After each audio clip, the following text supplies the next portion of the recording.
Chers amis internautes, bonjour, bonsoir, sur Internet, toujours un peu la même formule. Beaucoup de réactions de soutien après mon interpellation la semaine dernière. C'est que j'ai été interpellé à mon domicile, 7h du matin, les flics, les gosses qui crient, soutien du monde entier, au nom évidemment de la liberté d'expression. Comment se fait-il qu'en France on muselle les artistes? Message des États-Unis, d'Afrique, d'Iran, de Russie, et même de Chine. Et même de Corée du Nord, pour vous dire à quel point les gens sont outrés qu'en France, aujourd'hui, un artiste puisse être interpellé au lendemain d'une petite saillie drôlatique, un tweet pour un tweet. Valls, le maître de Matignon, El Blancos, le descendant d'esclavagistes, dont la famille s'est engraissée comme des cochons en Afrique, sur le continent africain. Donc Valls a fait sa petite chatte à l'Assemblée. Il a sorti les griffes, Manu. Écoutez-le. Quel affront que de voir un récidiviste de la haine tenir son spectacle dans des salles bondées au moment même où samedi soir, la nation, porte de Vincennes, se recueillait.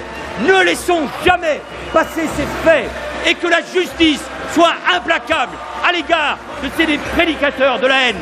Je le dis avec force, ici, à la tribune de l'Assemblée nationale. Je me retrouve donc, comme l'année passée, avec l'ensemble de l'appareil d'État contre moi. En France, la liberté d'expression s'arrête à Dieudonné. Deuxième extrait, ministre du Travail. Et il y a une liberté totale d'expression, tant mieux. La limite c'est Dieudonné, Que me reproche-t-on cette fois-ci? L'emploi d'une expression de paix, en plus. Je me sens Charlie Coulibaly. J'exprime un sentiment, à un moment donné. Cette théopneustie, exactement. Cette théopneustie, c'est une expression qui est le souffle, l'expiration de Dieu, qui aurait inspiré la Bible, la parole sainte. Moi, elle m'a inspiré cette réplique, une formule de paix qui a été qualifiée par le pouvoir de dégénéré qui nous gouverne d'apologie de terrorisme. De l'extrême droite à l'extrême gauche, de Marine Le Pen, ils ont crié à l'ignominie, sans même avoir pris le temps de comprendre, bien évidemment. D'ailleurs, pour vous prouver un petit peu comment les choses se sont mises en place, lorsque j'ai demandé aux forces de police qui m'ont interrogé de m'expliquer en quoi l'expression que j'avais employée faisait l'apologie de terrorisme, et de quel terrorisme d'ailleurs, ils ont réfléchi, c'est à vous de nous le dire. Ils étaient incapables de caractériser le délit pour lequel ils m'avaient interpellé. D'ailleurs, ils ont fini par me laisser entendre que en fait, ça venait d'au-dessus, ça venait d'en haut. Ils savent ce qu'on leur dit. Alors je leur ai dit, ça vient d'en haut, ça vient pas de très haut non plus, parce que, disons, une analyse de texte aussi médiocre peut pas venir de très très haut. Les pressions venaient en réalité de tout en bas, du tréfonds des chiottes, du gouvernement Valls, c'est-à-dire des égouts de l'histoire et de la conscience humaine. Alors que la formule que je vous avais livrée, fruit d'une inspiration qui me venait d'ailleurs, je me sens Charlie Coulibaly, elle vient, cette inspiration, de tout en haut en réalité. Elle nous vient de celui qui inspire. Alors, pour les croyants, elle pourrait venir de Dieu, et pour les autres, elle vient de l'air du temps. Un temps qui pue un peu, ça sent un peu quand même la guerre. Je me sens Charlie Coulibaly, cela signifie aimez-vous les uns les autres. Ah ouais. C'est pour ça qu'il y a eu un malentendu énorme autour de cette petite formule-là. Il y en a qui ont grimpé au rideau, au cocotier, ils ont griffé les murs. C'est une parole de paix dans une période de guerre. La France a déclaré, vous le savez, la guerre au terrorisme. On va les appeler comme ça, puisque c'est comme ça qu'il faut les appeler. Sinon vous êtes poursuivis en justice. Et le terrorisme, donc, a déclaré la guerre à la France. Qui pour eux est un pays terroriste. Bon bref, on va pas...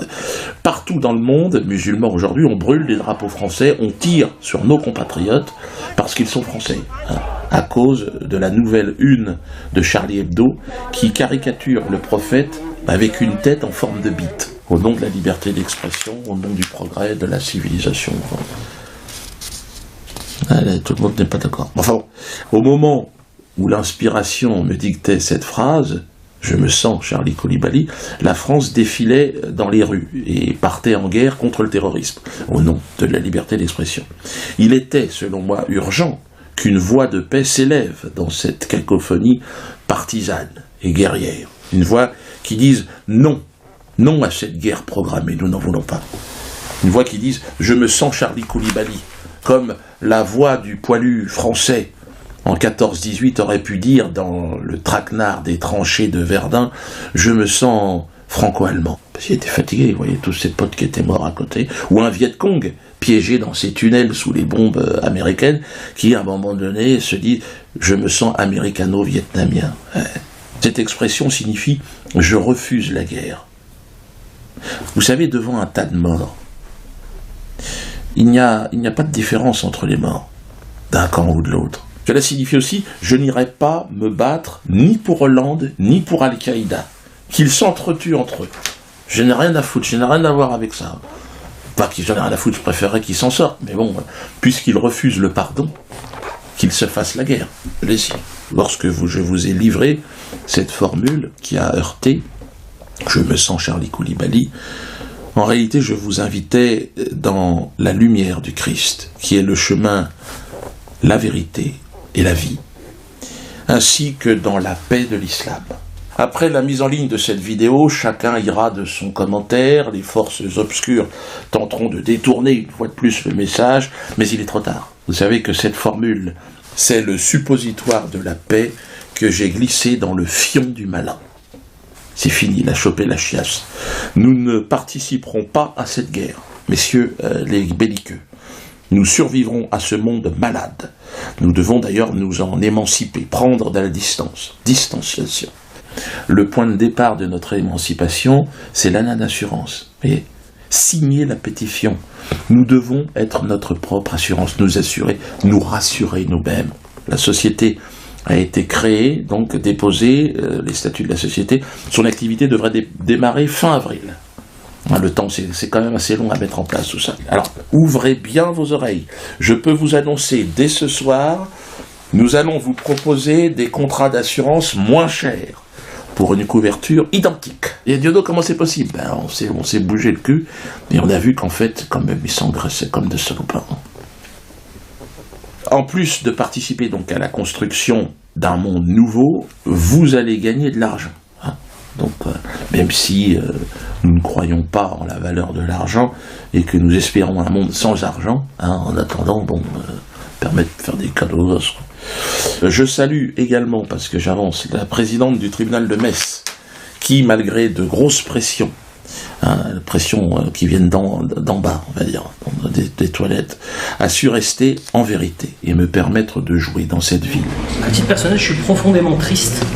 Triste parce que j'ai dû faire une procédure judiciaire qui pour moi est honteuse, permettre à un homme de s'exprimer, alors que toute la France s'est levée pour justement combattre ceux qui essaient de museler, ceux qui vont jusqu'aux frontières de la liberté d'expression.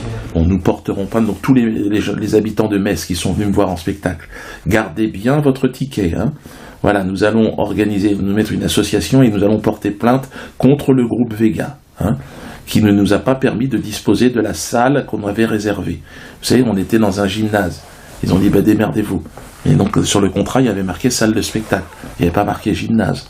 Donc là, il va falloir que le juge nous dise ce qui se passe. Je serai à Clermont-Ferrand et à Saint-Étienne, très prochainement. Les dates s'affichent, donc venez nombreux. Il reste encore un petit peu de place.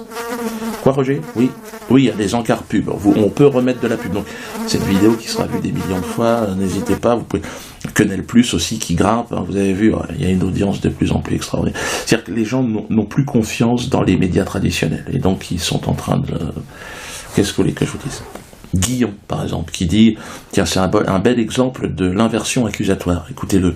Et je le connais bien, j'ai travaillé dans son théâtre à l'époque où on pouvait encore y aller, sans perdre son âme.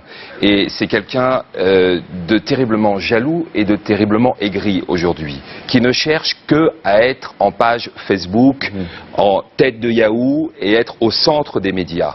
Il ne cherche que ça. Et la meilleure chose qu'on puisse faire, tous, journalistes, tous, chroniqueurs, humoristes, c'est arrêter arrêtez de parler de Dieudonné. Ne dites plus rien sur lui. Il va disparaître. Et à chaque fois qu'il dit un truc, c'est le judiciaire. Mais plus personne ne parle de ce type. C'est la pire chose que vous pourrez lui faire. Très bien. Ne plus parler de ce monsieur. Ben n'en parlez plus alors. C'est fini, on n'en parle plus. Ah, Stéphane, qu'est-ce qui t'arrive? En quoi je pourrais être jaloux de toi et des gens qui t'entourent? Parce que je ne suis pas sur un plateau télé, sur Canal, ou je sais pas.